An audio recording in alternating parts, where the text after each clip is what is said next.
This episode of the Golf Gambling Podcast on the Sports Gambling Podcast Network is presented to you by Hall of Fame Bets, the sports betting research platform for parlays, player props, and game lines. Download the Hall of Fame Bets app or visit hofbets.com. Use promo code SGPN to get 50% off your first month and start making smarter bets today. We're also brought to you by Cut. Cut is the peer-to-peer social betting platform that's U.S.-based and available in 40 states. Head to cut.com. That's KUTT.com and use promo code SGPN for a 10% deposit bonus. And there's only 2 days left to get 15% off everything in the SGPN store with promo code PLAYOFFS. All right, D-Gens, welcome back. It's your boy, Boston Capper, with the god of golf himself, Steve Shermer. We got special guest Byron, the model maniac, if you know him off of Twitter. We're here to talk about Pebble Beach. We actually have players who can actually play golf, not just Bill Murray this year. And, yeah, I'm excited about it. Byron, are you excited for the Pebble this year? I'm very excited. 80 golfers, the best golfers in the world, or at least on this tour. Easy. Yes, I'm excited. Can you tell I'm excited? We're making lives already. 1 minute in the show. Yeah. Exactly. It's like you're carrying water already. I've heard this all week on Twitter about how deep the PGA is, and I'm like, I don't care how deep anybody is. Like that's like me talking about how good the Bruins' fourth line is. I do not give a fuck. I care about how good my first two lines are because that's what matters. Steve, sorry. It's okay. I mean, I was about to say that you come into this show a little wounded. I mean, not just the open wound on your arm that you got when you were cooking, by the way. No, yes. Liv took another one of your guys, and is probably.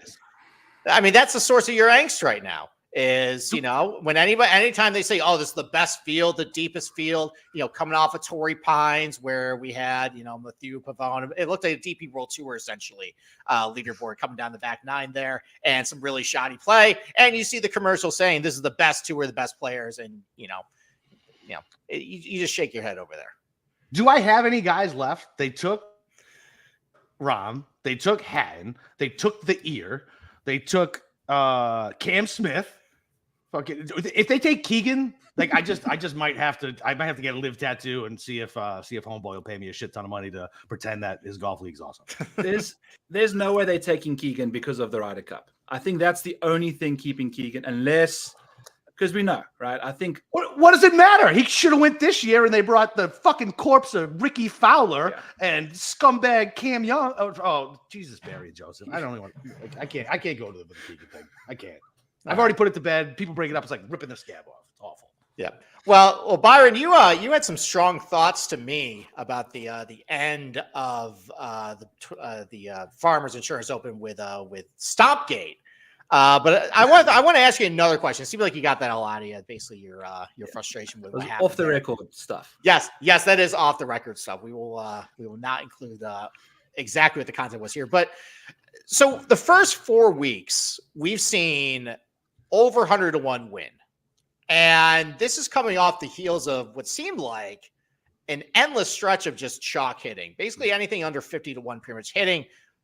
That was obviously very profitable for much of the golf gambling industry that loves to bet between like 20 and 50, to 1 and stuff. And now we're seeing a lot of long shots hit. So this has been racking around my brain. But Byron, do you have any theory as far as maybe why this is happening? Is it just golf? Is it random? Or is there maybe something else going on that is at play that these longer shots are all of a sudden hitting? Yeah, it's a bit of golf. And I'm trying to rack my brain. I think Sahith was 70. So that would have been a longish shot, but kind of a mid-range. So there's been guys that have been on. The thing is, if you go take a look at that Golf Tips Checker account that does the pie chart of all the most popular bets of the week, those guys have been close to winning every week. It's just not broken the right way. And that, I think, is golf. I think the fact that we had Keegan and Benny on at the Sony right in the mix. We had Sam Burns right in the mix. I mean, he should have won that tournament. It's a 4-foot missed putt with the broomstick, and it's back-to-back whopper double doubles at the Amex, away from the golf betting community feeling rather good about themselves heading into the Farmers. Mm-hmm. Yeah, I mean, it's definitely part of golf. I remember during that stretch too last year, like even go back to Phoenix where Scotty won. Nick Taylor probably should have won that tournament. He was a long shot. I mean, there definitely has been close calls that would have went the other way, or like at Honda with Eric Cole, Chris Kirkson was winning like 25-1. But it probably is just it's probably just a little bit of randomness. I do think there is possibly some incentive for these guys who, I mean, this is a lame duck year for the PGA Tour. Maybe some of the edge is off some of the bigger stars in some of these lesser events, where if they just don't have it the first couple of days, maybe they're not really putting into the work. And then maybe you have, guys who don't really have job security when whatever the new framework agreement comes around.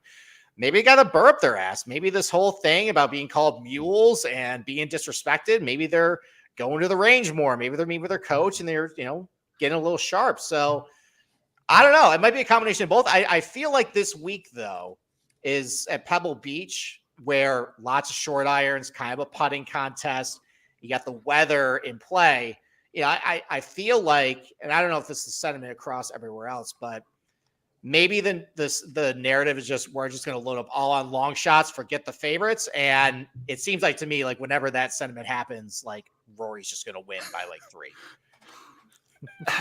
Well, it's not a major, so Rory could win. That is true.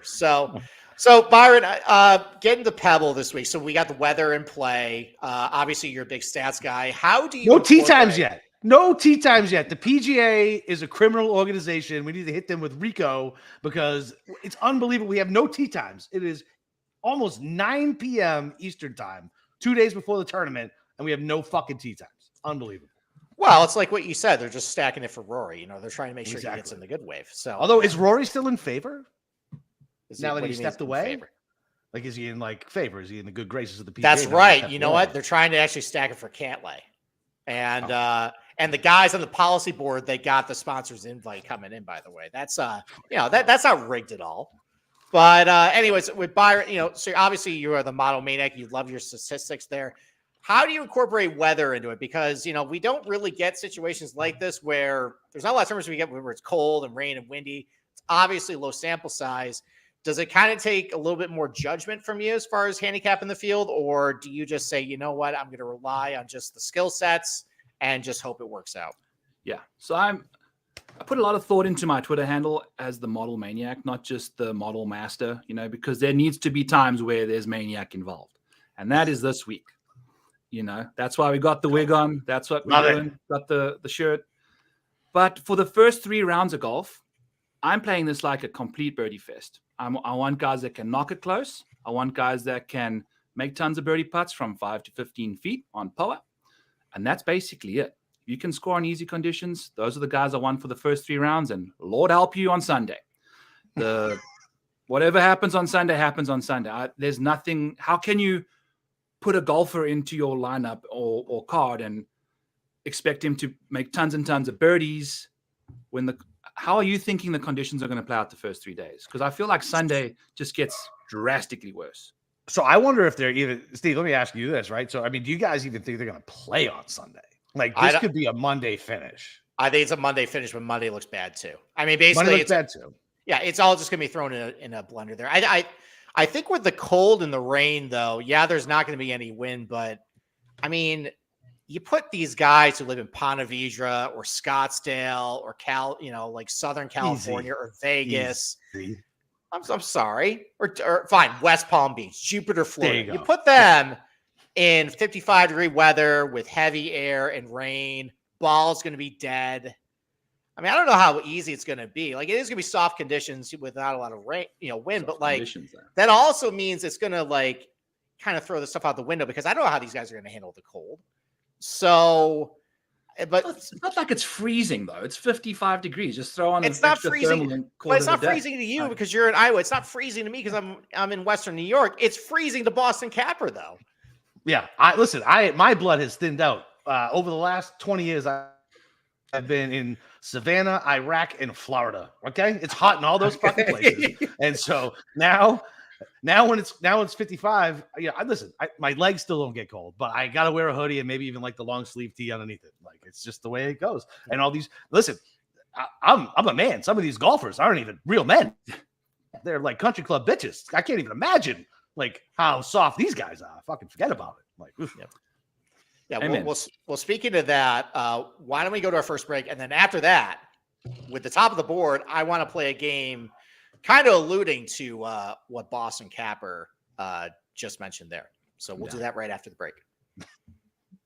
All right. I love how you always do that as I'm taking a sip of a drink. Anyway, Underdog Fantasy, they have their favorite way to play alongside all your players all season long. NFL, NBA, NHL, and college basketball. Simply pick higher or lower on your favorite players' fantasy stats, and you cash in, and you can win up to 100 times with some spicy plays. I'll be giving out some more Underdog Pick'ems. Cam will put them on something called TikTok, and you can see my face there. And I'll be giving it out there. So watch along, make your picks, and maybe a little cash over on Underdog's mobile app or website, underdogfantasy.com. When you sign up, use promo code GOLF, SGPN, and Underdog will double your first deposit up to $100.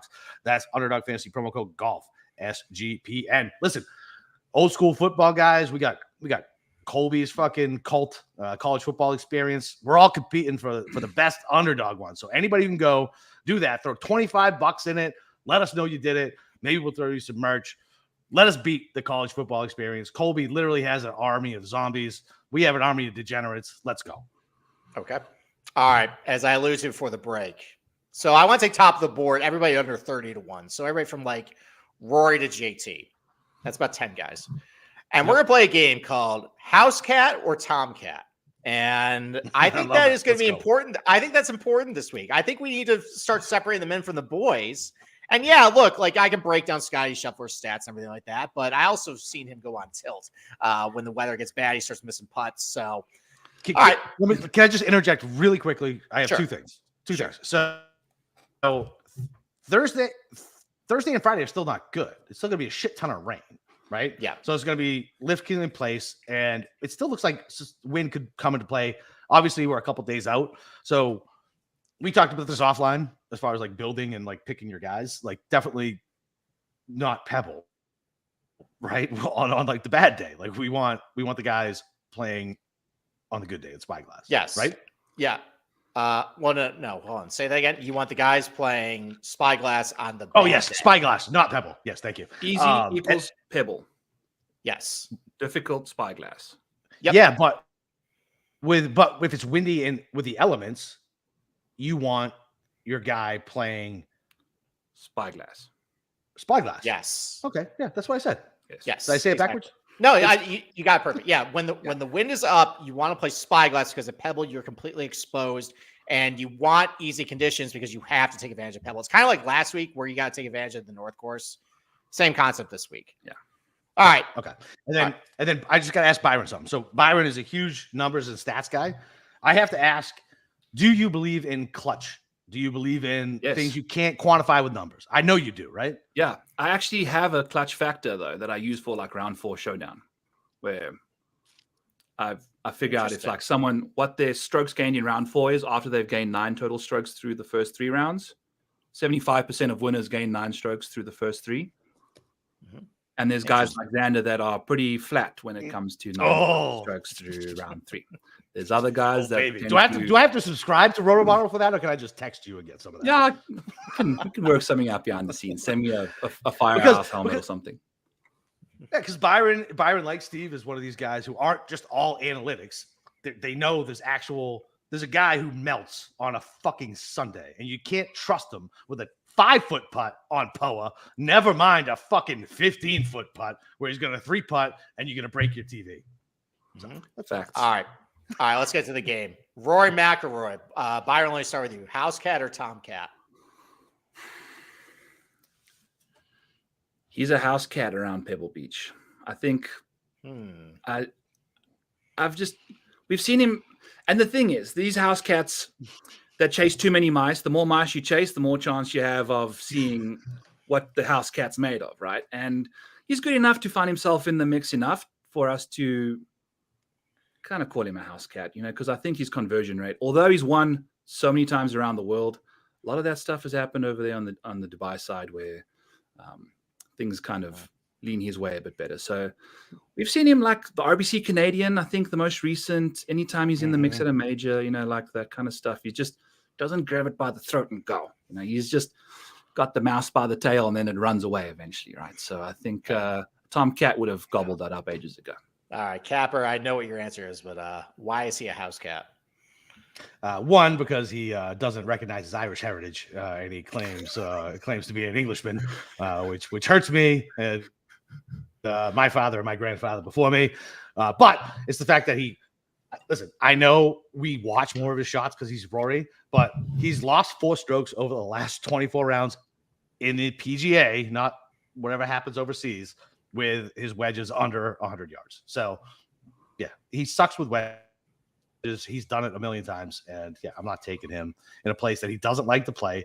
He's only showing up. I don't even know why he's showing up. I guess because he has to. I mean, he doesn't really have to because he showed up to less events last year than everybody else had to do because he had special status, Mr. Rory, Mr. fucking Moynihan's mouthpiece. Hey, he paid his $3 million fine. All right. Yeah.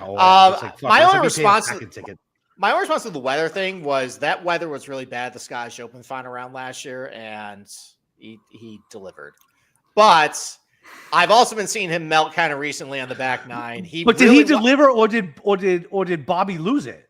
No, Bobby hit like the 3-wood of his life on 18. What are you talking about? But then he missed the putt. No, he didn't. He made the putt. No, he made the putt, and then Rory hit like the 5-iron of his life. He had like a final few holes that was incredible, but again, it was like he wasn't in the mix. It was Bobby Mack.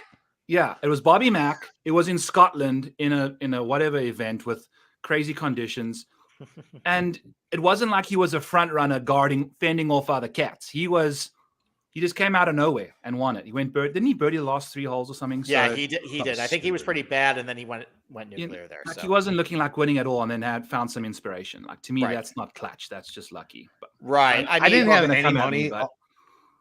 Go ahead. No, I didn't have any money this last week when Rory fucking hit it off the planet left and Tommy Fleetwood won. But there was nobody cackling at fucking 8:00 in the morning with his fucking coffee more than I was. Well, he tried to give it away again. He blasted off the planet a couple times on the back nine as well. And I forget who he beat, or no, it was Morag. But he just Morag kind of made a mess of stuff too, and then tucked his tail and went to live after that. Scotty Scheffler, house cat or tomcat? Capper, I'll go to you. All right. I mean, he's a house cat, man. He doesn't drink. He does Bible study. He fucking like I can't wrap my head around a guy who like wants milkshakes and easy. I'm just saying, like he's 100% a house cat. Now that being said, he's kind of a killer, but he hasn't been a killer in a minute. Like I think since the Players, I feel like he's. Well, I texted you that time. I texted you a match play when he missed that bunny putt. I was like, oh no, this could be bad for him. And it's literally been bad for him since then. Tina Greeny's a monster. Off the box, you can count him, but you can't count him to make any putts. And I feel like he's in his own head. You can see him. He's been in arguments with his putting coach on the green. Like we know that all these guys are insanely good at golf. It's in between the ears that separates you from everybody else. And he had it for a minute and he lost his confidence. And as soon as he gets it back, he's going to fucking run train over everybody. I'm just not convinced it's back, especially on a course like this. Like with the putting's at it, he's never played it. Fuck out of here. No. All right, Byron, house cat or tomcat? Scotty Scheffler. I'm gonna go with a 3-legged tomcat. Ooh. He's scrappy, he's ferocious, but he's at a massive disadvantage if he goes up against a 4-legged tomcat as well, right? Like. That's the best answer. Oh, it's the absolute best answer. Cam, you got to clip that. That's the fucking best. You definitely do. I remember, I mean, this is the Open Championship, but just when things go sideways for him on the greens, he really, really just melts down psychologically. And I think if the weather's going to be a little colder, maybe get a little wind, some rain, I think a lot of his ball striking attributes get a little neutralized in this stuff. So I don't know how I feel about Scotty this week. All right. House cat or tomcat? Patrick Cantlay. Byron, we'll go to you. Can I just call him a pussy? Like, yeah. Because absolutely. Because he hurt me so badly at the FedEx St. Jude. He drove it masterfully. He missed one fairway the entire Sunday, gets into a playoff against the glove. The second fairway he misses is a water ball in a playoff. Like, talk about just slipping in milk. that fell out the fridge and just eating it. Like, I'm out. I'm done with him. I'm done with that guy. Okay. All right. I'm Capper. kicking that house cat out the house. He's going to have to learn to be a tomcat now. Okay. Capper, what about you? House cat or tomcat? Patrick Cantlay. So listen, you know my feelings on Cantlay. I think he's a serial killer. So other than that, like, I don't know. He's just I just don't trust him to win. Like, look, like he should do well here, and he's always gonna do well. Like he's gonna top. He's like Xander, but with more bodies in the basement. That's it. I mean, he's Xander with more bodies in the basement. So, I mean, I guess he's a house cat because he murders people. But other than that, yeah. He's not. He's a house cat. All right. I had an outright on him at the PGA at Oak Hill, and he was kind of lingering after the second round. I'm like, you know what? All right, maybe this has a shot. So on Saturday, I went to the course, and I saw him on the first tee, and he was wearing a bucket hat. And I said, well, this bet is completely toast because it was raining buckets. And anyone with a bucket hat probably is a loser. So I'm going to go with house cat as well. No, anytime it's gotten difficult conditions, rain. Is that Cleveland golf? That's Keegan's brand, baby. Oh, there you go. My apologies. Other than Byron, anybody with a bucket hat is a complete loser. Colin Morikawa, house cat or tomcat? Capper, what about you? House fucking cat. Anytime I hear wind or mental adversity, the fact that I sat through that terrible Netflix series and watched him agonize over decision between taupe and fucking olive pants told me that guy cannot pick a club when it's fucking Sunday crunch time and there's fans around. He is the most COVID golfer of all time. Period. Stop. Done. Okay. Byron, do you agree? Yep. Persian Lynx just on what's that? Trazodone. I have some Xanax for my dog when we take him to the vet. He needs so much Trazodone, that poor dude. House cat bound for forever, in my opinion. I think he's too much scar tissue since, thank God he got all those majors early, because I never seen one. I don't know if it's happening again. One again. Yeah, literally anytime there's cold or wind, Colin kind of melts. He's a dome golfer. Or pressure. Yep. Yeah, or pressure. Or pressure. Yeah. Yeah. Or a 5-stroke lead going to the back nine. Yeah. Or that. Or we have to brace actually pants. just have well, you can't be me around the green. Like that was the level that he could not be. Me around the green. All right. Well, then of the rest of the guys, you got Hovland. We're going to do them all. We got Hovland, we got Xander, we got Spieth, we got Homa, Ludwig, and JT. So, Capper, pick two guys that you think would qualify for Tomcat status of those five. All right. So, A-Bird, because I've watched him play golf in the snow up to his knees. Who are the other ones? JT? Absolutely not. Spieth, Homa, or Hovland. Damn. All right, you know what?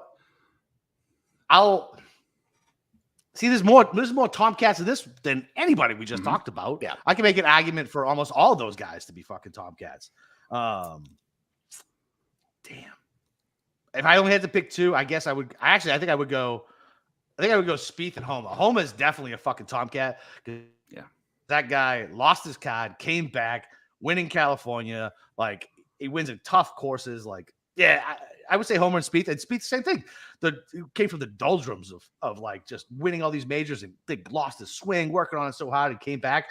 And look, he's playing his balls off, and those two are definitely the alphas of that group. And I would say four of those guys are better than all the other ones you already named. Okay, all right, Byron, pick two of Hovland, Xander, Spieth, Homa, Ludwig, or JT for two Tomcats you want to back. Spieth's a Tomcat that's getting far too comfortable on the couch, Boston Kappa. That's my take on him. I know. Once he was good. He hasn't done anything for me lately. Max Homa, the ultimate Tomcat. You give that guy a block of cheese that he's got to take from another cat, and it's his. It's his. And I would say that four iron he hit. Oh my God, one of the sexiest shots I've ever fucking seen. For the Farmers last year, or yeah. Oh, for sure. So I would say Victor's my other guy who's starting to get some it. Tomcat street cred now. Okay, I mean, I think it's gonna be a clean sweep with Homa. Of all the guys in this group, Like, I guess what I'm looking for, like Byron, you mentioned this. I want guys who go with their short irons. I know they can pile up a lot of birdies. And then when the weather gets rough, I can know they can get up and down and putt on this POA. And Homa definitely fits the bill in that. I mean, the best POA putter in this group of anyone under 30 to 1. Good short game. Really good from under 150. There's going to be, I actually went back, and this weather is similar to what it was in 2019. And a lot of the proximity buckets got shifted out. So there were more longer approach shots because the ball's so, not going anywhere. Good from over 200 as well. I really like Homa this week. I don't know if I can get there with the outright because I just, with the weather and how unpredictable it is, I don't know if I really want to bet some of the favorites. So, but I like him the best. And then probably, I think Ludwig. I had that video of the PGA Tour where he was practicing. You sent it to me 2 years ago. Yeah, when he was practicing bunker shots in the snow and hitting 3 woods in frigid conditions. And he hung around tough with Torrey last week. Didn't have the putter going, but I kind of like. He was better. He was better than Ricky and half the other fucking house cats on the goddamn American team at the Ryder Cup. Yeah, kids got stones, man. Yeah, I think I like Homa and Ludwig of that group as my favorites. All answers are acceptable. There you go. So, all right, why don't we take our second break, and then why don't we start breaking down like the mid-tier of the betting? Sounds good. All right, listen, we got to talk to you guys about Cut. Cut is a peer-to-peer social betting platform that's U.S.-based and available in 40 states. Social betting is a new and better way to bet. Bet directly against your friends or other users on sports, politics, pop culture, and other events with verifiable outcomes, plus tons of social features that give it the feel of betting in a social network. Plus, they offer lower vig and fully customizable odds. You can create your own odds. Throw something crazy out there. See if somebody wants to come pick it up. And they handle the payment side of things, so you don't have to worry about chasing anybody down for money. You don't have to be like Colosino in the Bronx Tale when Mario owes him $20 and he's chasing him for 3 months, and he says, "Hey, is it worth it for $20? You never have to see Mario again." And he goes, "Yeah." He goes, "All right, that's the best $20 you ever spent." Anyway, so you get cash back every time you bet against your friends or other users. Plus, they allow you to list any kind of bet. It's perfect for getting action on those fun Super Bowl prop bets. Cut is the peer-to-peer social betting platform that's U.S.-based and available in 40 states. So head to cut.com and visit KUTT and use promo code SGPN for a 10% deposit bonus. And last but definitely not least, Hall of Fame bets. Win big by betting smarter this NFL season with Hall of Fame bets. You got 1 game left. Plus, they also got player props, parlays, and game lines for the NBA and soccer with historical stats and data. And any parlay idea into the Hall of Fame bets, revolutionary parlay optimizer to get hit rates broken down by leg as well as expected probability of the entire parlay. Sort all players by hit rate for any bet to learn which players are hot and which ones got value. So stop betting in the dark and join over 30,000 users. Research with Hall of Fame bets to craft more intelligent data-driven parlays. Download the Hall of Fame bets app or visit HOFbets.com and use code SGPN to get 50% off your first month today. Start researching, start winning with Hall of Fame bets. And last but not least, at SGPN Merch Show, you got 15% off everything for the next, I don't know, you got 3 hours and then tomorrow to get 50% off and use promo code playoffs. Go buy some golf stuff. The hoodies are awesome. The long sleeve tees I love as well. So go buy some shit. Go buy later. Okay. All right. Let's move down past 30 to 1. You got guys like Tony Finau down here, Cam Young, Fleetwood, Hoygaard, Tom Kim. Like a lot of guys I can think of that have had various success in kind of colder, rainy conditions. So Byron, down past 30 to 1. Let's go all the way to like 60 to 1. Have you bet anybody in this range? And if you haven't, is there anyone you're considering for a bet? I have 9 outrights, friends, and they start at 40 to 1. Okay. So have I bet anyone in this range? How much time do we got? All right. And we got as much time as you got, Byron. Let's go. Yeah. Let it rip. Just some, by the way, this is some iced tea, just some good stuff. I'll start off with the OG Tomcat, Tom Kim. When you put that guy, hasn't been playing great golf, but just if you think of a course that like suits his ball striking, not going to get punished for being short here, going to be rewarded for being accurate. He's one of the best short iron players in the world when he's feeling it, and he's also a very good long iron player too. I don't know how good he can putt on POA, but at 50 to 1 or whatever his number is that a 60? God damn, I'm going to have to go and find that one now. But yeah, so I got him at 50. love him at 60 even more. So give me Tom Kim anytime he's in the mix. He's won 3 times in what, 2 years? Yeah, he's a fucking stud. That's Absolute more stud. than Cantley. That's more than Xander combined, basically. Yep. Especially if you exclude the fucking Zurich, which isn't a golf event. Please, that's not a golf tournament. So yeah, out on that, in on Tom Kim. I'm also in on Nikolai Højgaard, who to me is a cat that's on the prowl, and I'm kind of looking forward to seeing what he can get up to. He's a very underrated wedge player. He's probably one of the best wedge players in this field, actually. And I'm looking for good shot guys that can gain over half a stroke on a single approach shot with the wedges. I want it like an instant birdie, basically. And he's inside the top 4 in that department in this field. So he's insanely good from 75 to 100. Yeah. You should check him out from 100 to 150 as well. It's incredible. Like the guy's phenomenal. Yeah, but I see double digits from 75 to 125, and the other one's great too. But when I see double digits from 75 to 100, it's insane. So it's a small sample size, but of strokes gained per shot. Well, I do it per 18 of these, like per round. He's the best in the field under 150. Even beating Scotty. Byron, what number did you get him at? 50. He's 50 everywhere, pretty much. 45 here and there. So. Honestly, so Nikolai. So I've only bet 2 guys so far. I'm kind of seeing how the weather's going to play out. I'll have a final betting card probably tomorrow once we get A, T times, when the hell they're going to drop, and B, cowards, trying to get a better feel about what the weather's going to be. Are we going to get a Monday finish? I don't know. But Nikolai is definitely, I'm circling him. Tom Kim as well, because, good from under 150. The only concerning thing, though, the only POA I've seen him on was Riviera, and he didn't putt very well. And he's not putting very well recently. And that is going to that surface. I don't know if that's going to be something you just find all of a sudden. But his number has dropped a lot. And I do recall at the Open Championship Royal Liverpool, it was really bad weather conditions and similar to what we're going to see maybe on Monday. Just cold, rainy, and he actually played pretty well that day, finished second. So I know he can do it. That's a big factor for me this week. With that, Capper, let me throw it to you. Anybody else between like 30 and 60? You're thinking about maybe betting. Yeah, I'm going back to Fleetwood. You're going back to Fleetwood. Going back to Fleetwood. Okay, I'm doing it. I hate it. I hate everything about it. But he won over and not on U.S. soil, as he does. Fuck, man. But if you think about bad weather on a Sunday or a Monday, and a guy, let's say he's 4 shots back, goes out and posts a number and goes sits in the clubhouse, that is fucking Tommy Fleetwood. You can get him at fucking 40 to 1. You can get him at 40 to 1 still. Yeah. Mm-hmm. Yeah, I mean, I think the only concerning thing about Fleetwood is the stuff I'm looking at. Fleetwood. That's the biggest concern about Fleetwood is he's fucking Tommy Fleetwood. Well, I can't imagine what Byron's number says about him on a fucking Sunday. Well, it's a lot more than that. Under 150, I don't have very good numbers on him, surprisingly. No.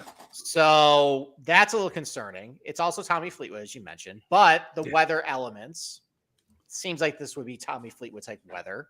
I know he famously blew one to Aaron Rye at the Scottish Open in really bad weather. I know he famously blew one at Valspar in really cold and rainy weather when I was on him too. So listen, maybe that's the positional play. I know you can get plus money for like a top 20 on him. Yeah, it's plus 120. Yeah, I know we're gonna be gun shy about positionals because I don't know how much of an appetite I have for having my Monday ruined when all the positionals just get blown up. What's the difference between a Sunday and a Monday, Steve? Because I'm at work at that point, and I'm miserable already. It's better to be around asshole coworkers than your family. And I'm using up my company's bandwidth to stream the tournament at that point, and I don't want to yell at the admin assistant afterwards. So I'd rather yell at them than my wife or my kids. All right, valid point. It's the best point you made. Speaking about Tommy Fleetwood, Boston. So the only guy I bet in this range. I'm probably going to regret it. I bet JT Poston. I got 2 more guys. All right. Well, fuck me. All right. Let me go over mine first, and then we'll go back to you. I bet JT Poston at 60. Kind of like when I was talking about with Homa, kind of fits the stuff I'm looking for. He can pile up a lot of birdies because he's a really good short iron player. He's a really good putter, although the POA history is really up and down. At Valspar last year, it was bad weather. He finished T10. At the Scottish Open, kind of bad weather. He hung around okay in the final round. So even though he's like a, Southeast guy, Bermuda guy, I think he's got the game to handle some of these conditions. And I like his other metrics. And he's just been playing really good since like last summer. And he keeps knocking on the door. So I bet him, but I'm also looking at Højgaard. I'm considering Fleetwood. I even thought about I'm 100%. If both of you guys are on Højgaard, I'm 100% jumping on Højgaard. I even considered Mr. Cold and Rainy, our producer Cam's nemesis, Cameron Young, as well. Oh, fuck him. No, I thought you were about to say Eric Cole. I'm not. Cam Young. Cam Young will listen. Who's the Dunlap, the tire guy? Fucking he won, and Cam Young has not fucking won yet. Cam Young is not going to win on the PGA Tour ever. His dad was at Whistling Hollow, or where was the Sleepy Hollow guy with the Headless Horseman? No. Cam Young, the biggest fraud to come out for fucking ever, just media hype forever. He's the fucking who name of basketball? Who's the guy with the bad knees who got drafted before Rose? Greg Oden. Greg Oden, yes. See, Steve knows. He's the Greg Oden of fucking PGA. Fucking, that's it. He's not going to win just because he had a beard and he's short and he hits it a long way. Oh, my God, he has a family. He must be responsible. Guess what he sucks at? Everything other than driving the ball. Cam Young's never winning, period. All right. Second at cold and windy Royal Liverpool last year. Is that a win? I'm just saying. Good finishes. Top 5 at TPC Potomac in the cold and wind. Top 10 of the Masters last year in the cold and the wind. Was that also a win? There's some good performances in this type of weather. And he's not that bad of a short iron player. I'm probably not going to bet it because I don't trust him getting really up and down on this surface, especially on Monday. It's really going to be like that, the weather. That's probably it. Fitzpatrick possibly, depending on what the number is. Let's talk about Fitzy. Listen, Okay. I hate Fitzy. Listen, I'm just betting golfers I don't like on this one. And Fitzy, definitely, like, I picture him with his dumb shoes and his dumb face and just ripping my heart out. So why not bet him at 35 or 40 to 1, wherever you can get him at, depending on where you're at. Like, this seems like where you can get after it. He can stick it close with his wedges, and then he can play pretty well in bad weather. Byron, are you? I want you to refute that because I don't even have to pull up the numbers, Boston. Right, I just know that he's not a good wedge player. I know it's the long irons. I know. Yeah. But the thing is, this is the problem I have with Fitz is his brain is so small. The smaller the greens get, the bigger his brain gets, and he tends to hit it close to the flag. Listen, man, I hate him too. But I don't know. I guess in my brain, I haven't bet him yet, but in my brain, I always go towards British and Irish golfers in bad weather. I just do. And there's Harbour Town. There's Harbour Town that he had one of his best approach weeks there. Small greens, out of his ass, pulled it out of his ass. I don't know if that's ever going to happen again. I'm aware, but the worst. Again, Steve had Cantlay and I had Cantlay. Yeah, where he chipped it off the freaking wooden stake in the So fun. That was 2 years ago. This last year, I think I had Cantlay. I think you actually had Spieth again, and he lost in the playoffs. Oh, I did. Spieth again. Lost in the playoffs. Yeah, Tomcat Spieth, huh? Super fun. There you go. Mm-hmm. Just taking up old trauma there. So, all right. So do we go? So what about Cole? Why isn't this a Cole course? Listen, I know it's not Bermuda. He missed the cut last week. But this guy's been a top 20 machine. He's been in contention in premier events this whole time. Why not? Let's take what's his is it 73 on that? So let's pull up those 66 right now. What are you looking for? All right, so his odds. But Boston, tell me, what have you seen from him on a Sunday when it matters from Cole? Yeah, that's fair. Just the eye test. But no, listen, I get it. But and I'm definitely biased with this, right? Because I had him against Kirk. And I've been waiting for this to fucking pay off, and I'm gonna need it to pay off soon because I'm already negative. Like even if he hits this weekend, whatever it is, 55-1, I'm probably still negative on betting him. Yeah. But I'm gonna need to get even, and he's a really good wedge player. He is not good between 150 and 175. He's not really good from over 200 either. So he's gained in his last, I know it's a short sample size, last 24 rounds, he's gained 7.3 strokes over 200. Okay. Yeah. I just think bet him top 10 and call it a day. Like yeah, I mean, I hear you. Like, I know. He's going to be inside the top 5 going into Sunday and then finish 7th. Like that's I know, but Byron, you got guys that you're just going to bet because I bet them so many times if I miss the win, I'm going to be suicidal. Yes, but there's also guys who just got to understand that they're going to try and pull the trigger and there's going to be no bullets when it matters. So it's like all good. Nice. You know, like you. I mean, dude, he was in the playoff. I mean, Kirk hit it to like fucking 6 inches. Like there was nothing he could really do. Cole hit a good shot and he almost buried the putt.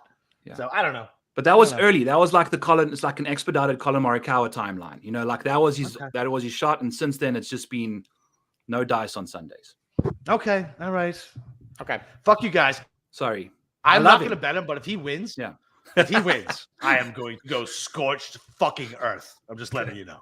All right. I will fly to Iowa. Okay. There's only so many cities. There's like 10 people who live there. I'll find you. All right. Capper, we all know he's going to be on your shadow card anyways. All right. So let's not pretend that you're not going to have a piece of it. All right. Let's go between like 60. What's a shadow card? What are you talking about? Oh, okay. Yeah. Not like anybody else. Not like we have him all the time. All right. So 60 to 100.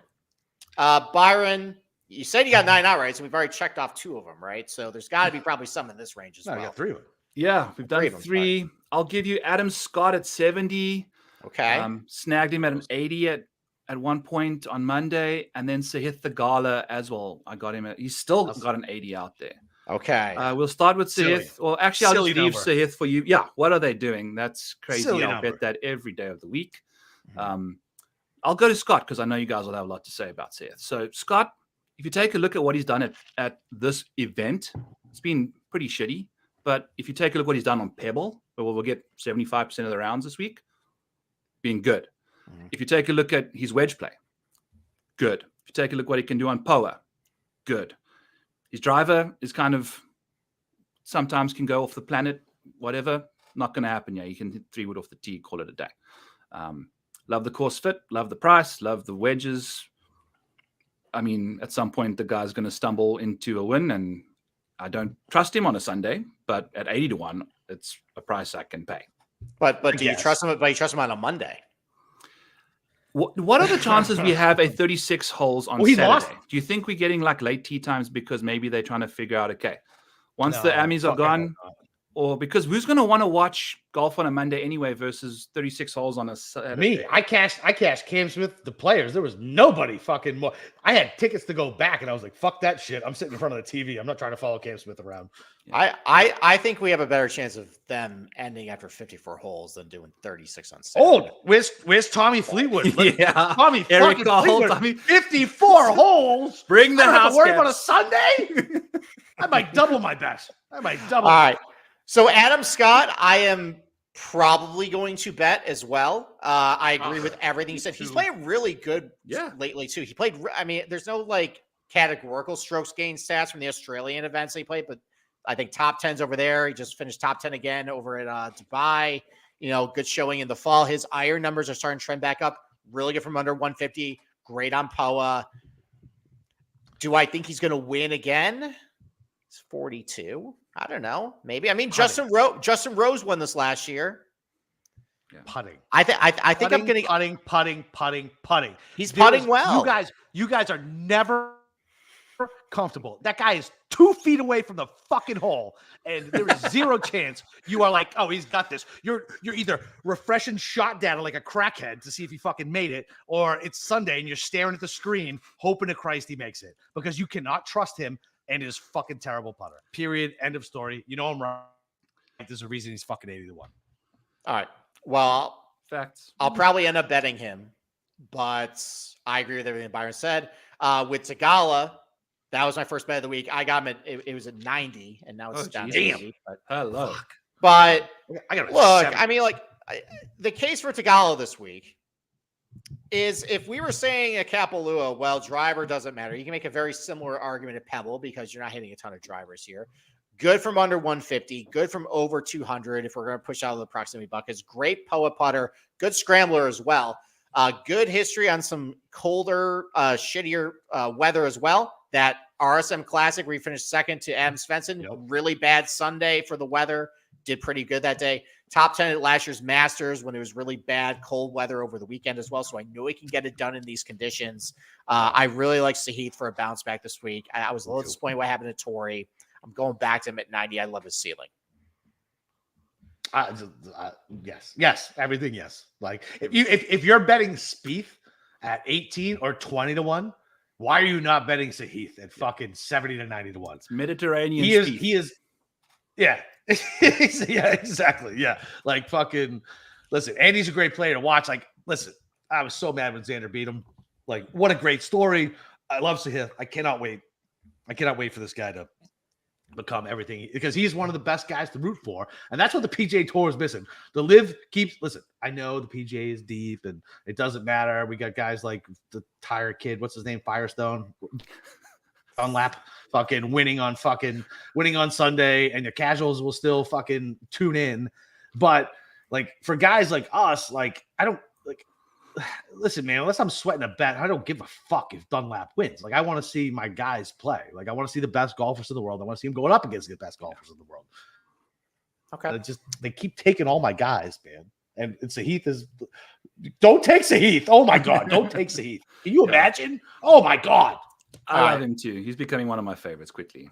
All right. Well, Capper, since you just mentioned the best golfers in the world, why don't you tell us again why you bet the best golfer in the world, Keegan Bradley? I did not bet Keegan this week. I did not. I'm on methadone this week. I am not using heroin. I am on methadone tablets. I'm getting my little cup. I'm drinking my drink. I'm sitting over there to make sure I don't have the shakes. I don't know how many people know what I'm talking about, but yeah. Listen, I got to kick the drug at some point. I'll be back. This isn't Long Island places where I want to play him. And yeah, listen, man, him kicking me in the balls again so early in the season, I got to give it a break. Give me Long Irons, give me not POA, and I'll be back on Keegan, but I'm not betting Keegan this week, which means everybody go bet fuck Keegan. All right. Byron, even if you didn't bet anybody in this range, is there anybody else? Anybody bet Decky? Well, I mean, he's some signs of life last week. Right? I don't know. Hole in one, fucking birdie the last 6 holes on fucking Sunday. I don't know if I trust him making enough putts on this POA. Even though historically it hasn't been horrible, just I saw way too many stuffed shots of like 7 feet last week, and he just wasn't even close. Yeah, he did. He does what Decky does. Yeah. He can make enough putts. I mean, he made 14 putts in 5 holes. That's true. That's true. Let's see. Anybody else in this range, Byron? You're maybe I've got hundreds now. But like, I'm going into the hundreds. Right. I'm at hundreds too. All right, let's go in the hundreds then. Capper, why don't we start with you? Who are a couple guys over 100 to 1 that are piquing your interest? I'm playing all the dumb narrative chalk. Hoagie, why the fuck not? If it's a wedge fest, it's fucking Hoagie. Period of the story. Yeah. The guy set the course record at fucking TPC Sawgrass using his fucking wedges, right? Wet, rainy, shitty, soft. And he fucking won here. Let's go. Hoagie, 121. I have made way worse bets on way worse golfers at 120 to 1. So 120 to 1. And then let me ask you guys about how you guys feel about Taylor Montgomery at 115 to 1. Mr. Listen, he fell off the face of the earth again. He came on strong. You want to talk about who can putt and 115, 121. He hasn't looked terrible lately. He missed a cut last week though. I can't. Yeah, you can't do it. I'm never Montgomery. I don't care. I don't care. I understand why people would like him. He's from he got T13 here last year. I know he's pretty good under 150, and he's a good putter. He's 120 to 1, Steve. I am not going to do it. You just got to stick to safe some draw. conviction at some point. Yeah.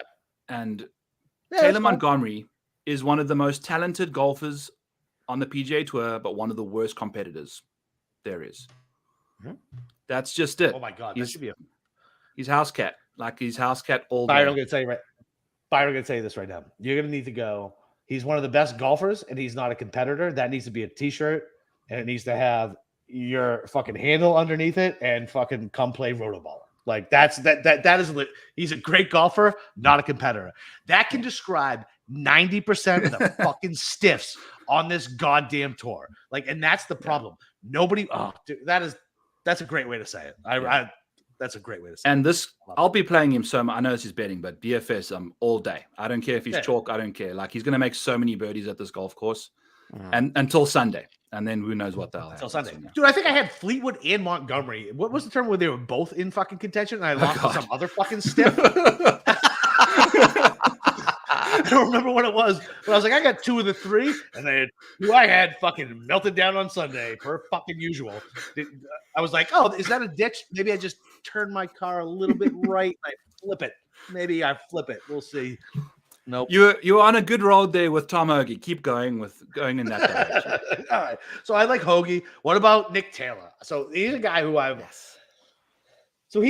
started betting top 20s on the last couple weeks, Steve, right? Kind of pops. Yeah. Looking at stuff.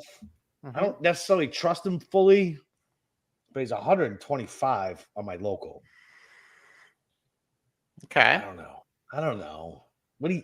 He's won you before. Yes. In not great fuck. weather. Yeah, but I mean, so I discount what's happened here before because they'd be like, I don't know. It's like when like Manny Ramirez went to like AAA and fucking like put up a good stat line. Like, who cares? Like, he did it against fucking shitty competition, right? Like, what did he do in the majors? Like, the field was garbage. Like, I like. Look, I know he plays well here. He beat Phil be like- Mickelson. Oh, Phil, the ghost of Phil. That's like betting Mad McNeely here. All these goddamn squids on the fucking internet be like, Mad McNeely. No, fucking Mad McNeely is not winning this week. End of story. Fucking stop it. Like, unbelievable how many people I've seen talk about Mad fucking McNeely to win an elevated event. Get help. He's not fucking winning. Like, unbelievable. Unbelievable how many people, because he grew up here and he played the course. That's like Matt Fitzpatrick, because he fucking lived at the country club of Boston. Please. When that narrative hit, I legit almost committed suicide. I was so upset. Like, I can't believe that shit came home. And Matt McNeely is not going to do well here. End of story. Like, no, fucking people, stop. Yeah. He's not going to do well. Ugh, gross. Okay. All right. So you like Hoagie, you like Montgomery, you like Nick Taylor. I don't know if I like Taylor. I need you guys to tell me if I like Taylor or not. I don't know if I like Nick Taylor. I've got Nick Taylor on the card. I've got Hoagie on the card. Let's go. Okay. I just think Nick Taylor's like one of these guys that just when he does it, he does it. I mean, he stared down Tommy Fleetwood at the RBC Canadian. Oh my! Took him down, baby. I was out of the fucking hospital from a heart attack. What, like a week? Like a fucking week. And my buddy fucking took me. We went to go play like simulated golf at like a bar. And I got Tommy Fleetwood because I'm a degenerate. I'm fucking in the ICU. And I'm like, I can bet Tommy this week. And I'm at the bar a week after the fucking heart attack, yelling at the TV, knowing Tommy Fleetwood's not going to fucking win this thing. Like, unbelievable. Yeah. Oh, God. Byron, why did you remind me of that? Unbelievable. It's because Nick Taylor's going to win you money. He took Tommy's soul, and now he's going to run with it, kind of thing. Tommy took his own soul, that pussy laying up like that. We'll call it Taylor. You know, we've got to spin it the right way for you. And then Tom Hoagie. I love him. You know, like, also at that number, I'm cool with whatever he's done. He's good shots. That he can dial it in, like you said. Can dial it in. Dude, he had the course record at TPC. The only thing that makes me question Tom Hoagie, actually what makes me love Tom Hoagie, is the fact that I know he is such a degenerate. This guy has made millions of dollars on tour. He goes to casinos. He gets comped. Yeah. He's made how much money? And he hasn't fixed those fucking teeth yet because he'd rather fucking put it on blackjack. Like, that's my type of fucking degenerate right there. He's like, I look like Dracula, ate some rocks, but I'm gonna go play $500 hand blackjack instead of spending 10 grand on some teeth. My type of guy. Love it. Can't go wrong in that department whatsoever. All right. Can I interest you in Seabass? I'm No, interested in Seabass. Yeah, you can talk to him about that. He's never made. Good long iron player. Seems like he's figuring his stuff out. Like my problem with him he's never shown me backbone. Yeah. On a he's Sunday a European fucking loser. Oh yeah. Well, he's a South African loser too. But I can attest. My bad, but Byron. I'm sorry. That putt he made on the 18th at Amex, that was technically to get into a playoff because I mean the chances are of Dunlap bogeying that final hole, he had to pull it out of his ass to kind of Dunlap bogeys that hole, that we're in a playoff, folks. And that's where Bazane loses it because Bazane doesn't win shit. Yeah, but he's played well before, 120 to 1. Playing solid golf, his approach play. Did you know he had poisoning before? Did you know? Did you know he was poisoned? I don't even know he had poisoning, dude. Like that's the thing. I played golf with him growing up, wait, time out. Seriously, yeah. But they say it every time he's in contention. Yeah, well, I think what the issue is he's speaking English. He's Afrikaans. So as Afrikaans praat, gaan nie beter praat, maar if you're speaking English, then we've got a problem, So I think that's where the stutter comes in a bit. He had the hots for my sister in a big way. And oh, really? Yeah. But now he's got a baby with his missus. She's awesome. You like him? Yeah, I like the guy. He's one of, he's right, well, it must be a good guy then. Close to my heart. And I think he's going to play nice. He's played well before. So give me him, Yeah, I mean, he's the iron play's been pretty good lately. Decent under 150, decent over 200. Good putter on POA. Although I do question sometimes because it seems like every time I have a bet in Bazane Hoot, I question if his putting numbers are actually legit because I see him miss a lot of clutch 6-footers a lot. And he made a clutch 9-footer at the Amex. And that's all I need. But it wasn't because I didn't have any money on him. But when I had money on him, he stops hitting those things like at Honda last year. I'm interested though. I'm interested. Adam Hadwin because I feel like I just got to keep going back to him. Decent on POA, good short iron player. Brendan Todd seems like might be bulletproof in kind of crappy weather because good short iron player can get up and down. Good POA positional putter. For Todd. You don't really think Todd can win. No, I mean Grayson Murray won a tournament. Like I can't really say that anymore. I don't want to talk about an amateur won a tournament. I can't say that anymore. I'd rather. It's less likely that Grayson Murray won a tournament than an amateur won a tournament. The fact that Grayson Murray won a tournament makes everything we do question myself. Like I was literally walking around, like staring at the sun. You guys watch Narcos, like Pablo just sitting there, like rocking in the chair, staring at the empty pool. That was me after Grayson Murray won. Like I was like, what am I doing with my life? The fact that Grayson Murray just won a fucking golf tournament. Okay. A couple other names. Adam Shank. Decent under 150. Master. Decent POA putter. That could work. How about Mac Hughes? I'm fine with Shank. How about Mackenzie Hughes?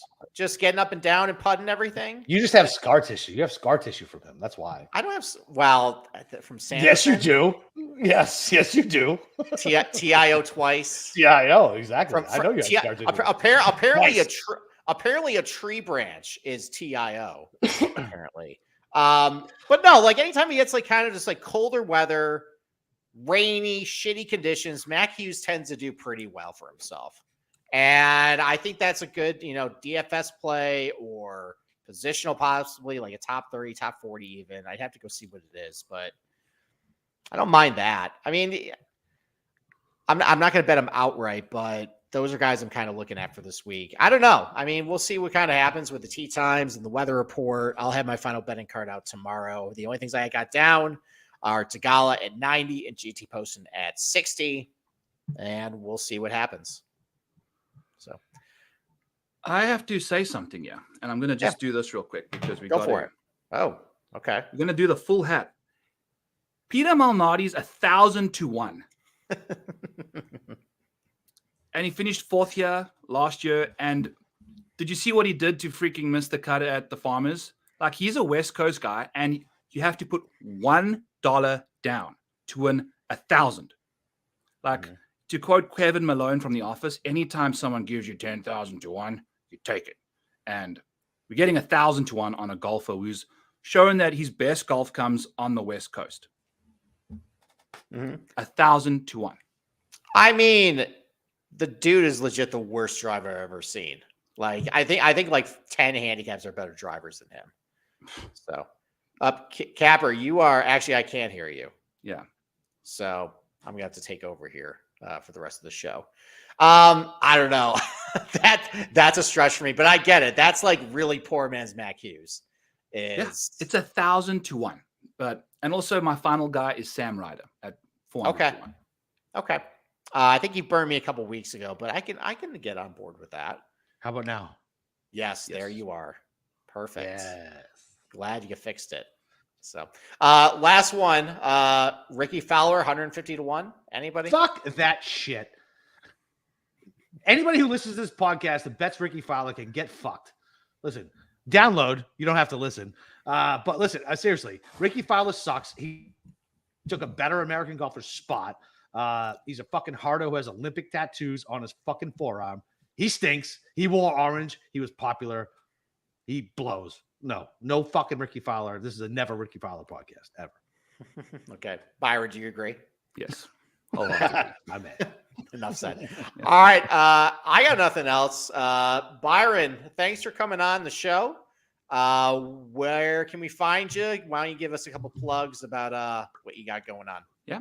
At the Model Maniac on Twitter. That's where you'll find me doing rotoballer.com articles. You'll find Back 9 Bets over there as well. Pretty much it. We've got a nice little team developing over there at Rotoballer. So looking forward to a fun year, 2024. Yep.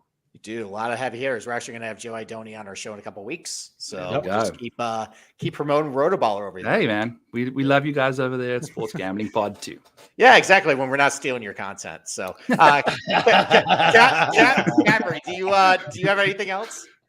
No, I don't. I mean, it's listen, I'm happy Pebble actually has decent golfers playing. We don't have to worry about Ray Romano and every other scumbag fucking celebrity on the weekend, and maybe we can get some good shots. We'll see. The weather, I feel like it's going to be a detriment to everything, but listen, it is what it is. Maybe they'll release the tee times. I'll have my final count out. I'll have some first round leaders out as well.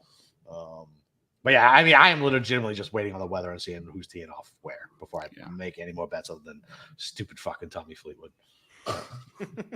All right. Well, that's it from me as well. We are going to have released tomorrow our debut Live Golf Gambling show. We will try to intelligently talk about whatever the hell's going on that tour. We will see what happens. Yeah, it's all my guys. We have no stats other than Steve made a very sexy Excel spreadsheet that he sent me earlier today. Yeah, if they don't want to give me real stats, I'm going to create my own stats. Listen, we got to send it to Prince Yashir. Be like, look, man, you're not even doing the work. If you get fucking ShotLink and let us do an Excel spreadsheet, people will bet on your shit, you moron. There are people betting Swedish handball at 3:00 in the morning who've never heard of such a thing. Like, get it together on the gambling side, and you could do something. People might even download the WB or CW app, whatever the fuck it's called. God, morons. Fucking Christ. Anyway. You've been preaching tonight, Boston. It's been so good. I've loved listening to you tonight. It's been good. All right. Love you, Byron. So we'll be back with the Live podcast. No football this week. We'll do a crossover with the Waste Management and Super Bowl next week for all our silly cross-sport bets. So other than that, let's fucking go.